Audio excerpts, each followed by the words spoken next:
Regime revenge తరిమేసే ప్రభుత్వాలు వేరే అధ్యక్ష. పోటీ ప్రపంచం ఒక ఎగ్జాంపుల్ చెప్తాను అధ్యక్ష.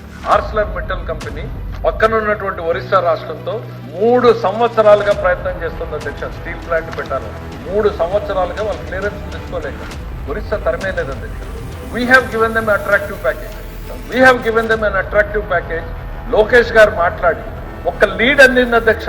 Arcelor metal is trying to locate other options consider చేస్తోంది అన్నట్టు ఆప్షన్ వస్తే సేమ్ డే అపాయింట్మెంట్ వాళ్ళు ఇవ్వకపోతే మాకు జూమ్ కాల్లో అయినా మీరు జాయిన్ కాండి, మా ఆఫర్ వినండి అని లోకేష్ గారు ప్రయత్నం చేశారు అధ్యక్ష. ముఖ్యమంత్రి గారు కూడా లేదు అధ్యక్ష.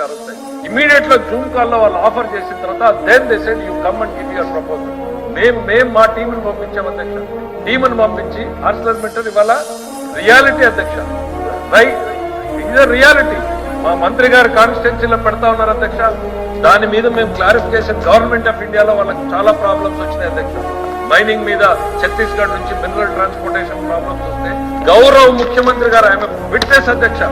ఎనర్జీ మినిస్టర్ దగ్గర నుంచి, స్టీల్ అండ్ మినిస్టర్ దగ్గర నుంచి ప్రధానమంత్రి వరకు వాళ్ళు ఉన్నటువంటి సమస్యలన్నింటినీ కూడా ఆంధ్రప్రదేశ్ ప్రభుత్వ సమస్యలుగా పరిగణించి వాటిని అన్నింటినీ ప్రస్తావించి వాటి సొల్యూషన్ ఇచ్చారు. కాబట్టి ఇవాళ ఈ రాష్ట్రంలో కళ్ల ముందు ఆర్సలర్ మెటల్ 1,70,000 కోట్లు పెట్టుబడి పెట్టారు. This is the competition which we are living today. ఇవాళ జేఎస్డబ్ల్యూ వెళ్ళిందని చెప్తున్నారు కదా అధ్యక్ష. రమ్మనండి సార్ బొత్స సత్యనారాయణ గారిని as a representative of Jaganmohan Reddy garu రమ్మనండి. I will take him to JSW office. I will welcome them again.